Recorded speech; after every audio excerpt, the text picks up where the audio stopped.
A cream-colored envelope sat quietly on President Donald Trump's Oval Office desk. It was almost hidden beneath towering stacks of economic analyses, national security updates, and freshly printed policy memos. Unlike the other documents demanding his attention, this envelope bore no official government seal, just a scattering of handwritten signatures on the back, some neatly printed, others shaky, uneven, and unpolished. Most aides had overlooked it entirely, assuming it to be just another letter from a remote corner of the country, likely one of many personal messages sent in by rural citizens. It would have been tossed aside, never read. But somehow, this envelope had made its way through the bureaucratic layers of Washington and onto the president's desk, and its journey was far from ordinary. Just days before, in a forgotten Iowa town tucked between silent fields and broken-down barns, a teenage girl wearing dirt-streaked jeans and a jacket patched at the elbows had approached a Secret Service agent outside a local town hall. Her name was Lily Morgan. Her voice had trembled, but her eyes carried a strength that was impossible to ignore. She clutched the envelope like it was made of glass, and with trembling hands, she handed it over. That single act would change everything. Trump glanced at the envelope now, noticing how the edges were worn and frayed from travel. Something about it felt different. Compelled by curiosity, he opened it. Inside were 100 handwritten paragraphs, each written by a different farmer. The very first line stopped him in his tracks. "Dear President Trump, we are 100 farmers. We don't want money. We want to be heard."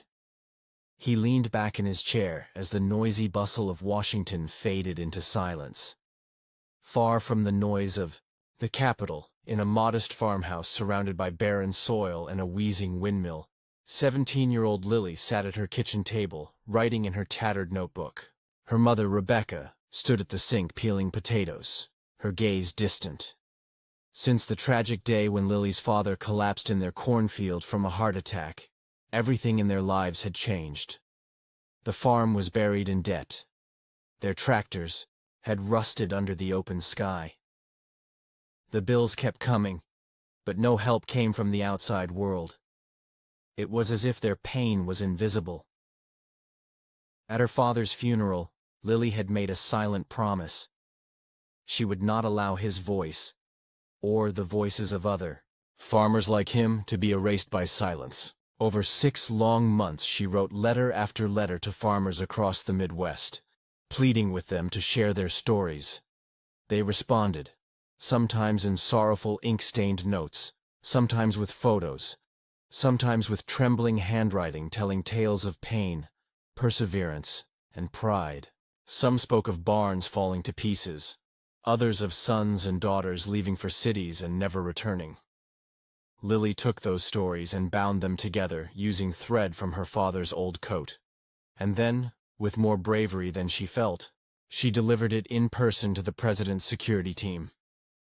In the Oval Office, Trump sat motionless as he flipped through the hand-bound pages. The handwriting shifted from page to page, some elegant and refined, others scribbled and barely legible. But each message carried the same weight. These weren't statistics or talking points. These were people. Real people whose lives were unraveling right before the nation's eyes. And yet no one had noticed. One man wrote of being forced to sell his tractor just to afford insulin. Another woman described how her husband, after receiving the bank's final foreclosure notice, had taken his own life in despair. There was no blame in these letters, no political anger, just quiet, desperate pleas. Please don't forget us.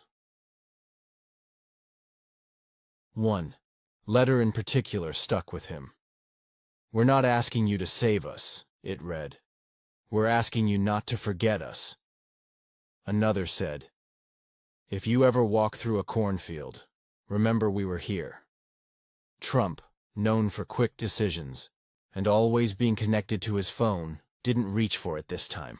He sat in silence, the pages trembling faintly in his hands. Back in Iowa, Rebecca stood at the window of their kitchen, arms crossed, staring out across the gray, unharvested land. The harvest had been thin. The snow would come soon. Since Lily sent the letter, Rebecca hadn't said much. She had her doubts. "He gets thousands of letters," she had said one night in a hushed voice. "Ours is just one." But Lily had insisted they had to try. Rebecca turned her gaze to the old photo on the mantel. Her husband in the sunlight, holding a pitchfork, smiling.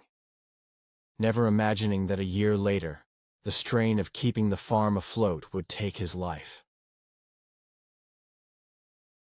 Later that night, Lily had fallen, asleep at the table, her notebook beside her filled with plans, launching a blog to raise awareness, organizing community fundraisers, and even hosting a local town hall with leaders. Rebecca draped a blanket over her daughter and gently brushed the hair from her eyes. "Your daddy would be proud," she whispered softly. But inside, she still feared that nothing would change. Not unless someone truly powerful decided to listen. The next morning, Washington moved at its usual relentless pace. Advisors flowed in and out of the Oval Office, briefing the president on polls, international threats, and economic projections. But Trump was still at his desk, eyes on the envelope, rereading the letter. His chief of staff noticed his silence and asked what was wrong. Trump raised the letter and looked at the signatures. "This," he said, "is the real country. This is what we've forgotten." He shocked the room when he asked to cancel the rest of his day's meetings. "But sir, the defense summit." "Reschedule it," he interrupted. He summoned his agricultural advisor, then his economic team. He asked them one simple question. "What are we actually doing for farmers? What do we see?" No one had a clear answer. The silence that followed was more damning than any protest. Trump turned toward the window, then back at the letter. "We're not losing them. Not on my watch," he said quietly. "Not the people who never asked for anything." The result was swift. Within days, Trump convened a private meeting with top advisors and key members of Congress. There, he proposed a bold initiative, the Heartland Renewal Act. It was aimed at tackling the root causes of farmers' suffering, crushing debt, lack of mental health resources, and outdated infrastructure. But beyond funding, the act carried something deeper: dignity.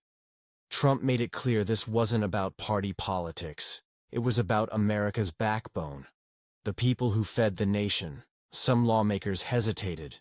Budgets, votes, priorities. But Trump pushed back. He read directly from the farmers' letters, raw, honest passages that laid bare a crisis unfolding in silence. "This isn't about headlines," Trump said. "It's about people who wake up every day at dawn to feed us.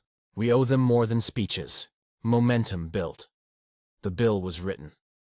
Support quietly grew. The turning point came when Trump stood before a packed Congress to present the act. He didn't give a traditional speech.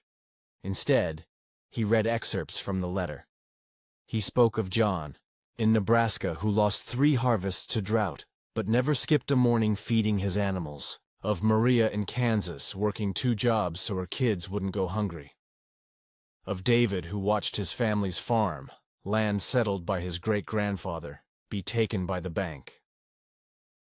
As he read, the chamber fell into deep silence. Many wiped tears from their eyes. For a brief, rare moment, politics gave way to humanity. The Heartland Renewal Act passed overwhelmingly. The power of ordinary voices had done what politics often failed to do. Weeks later, an embossed envelope arrived at Lily and Rebecca's door. This one bore the White House seal and included a handwritten note from the president. "Your courage has changed a nation. Please join us at the signing of the Heartland Renewal Act." Lily's hands shook as she read those words aloud. Flying to Washington felt surreal. The plane, the city, the grandeur. It was all foreign to them. But Lily clutched the original letter close to her heart, its pages now fragile and creased. She thought of the 100 farmers who had trusted her with their stories. This was for them. The day of the signing was filled with flashbulbs and applause. In the East Room of the White House, Lily and Rebecca sat quietly near the front. Then, unexpectedly, President Trump paused mid-speech. He asked them to join him. The room hushed as they approached, the letter between them. Trump held it high for everyone to see. "This," he said, "is the heart of America." He spoke openly of the strength and sacrifice of farmers, of the silent battles they fought every day. He thanked Lily for her bravery. He thanked Rebecca for her resilience. The applause that followed shook the walls, but it was the hush that came after that truly spoke. For Lily, it was proof that even the quietest voice could be heard in the loudest room. Back home, things began to change. Grant money reached forgotten counties. Mental health centers opened their doors. Farmers received help to repair equipment, long rusted. But for the Morgans, the most meaningful shift was in the atmosphere.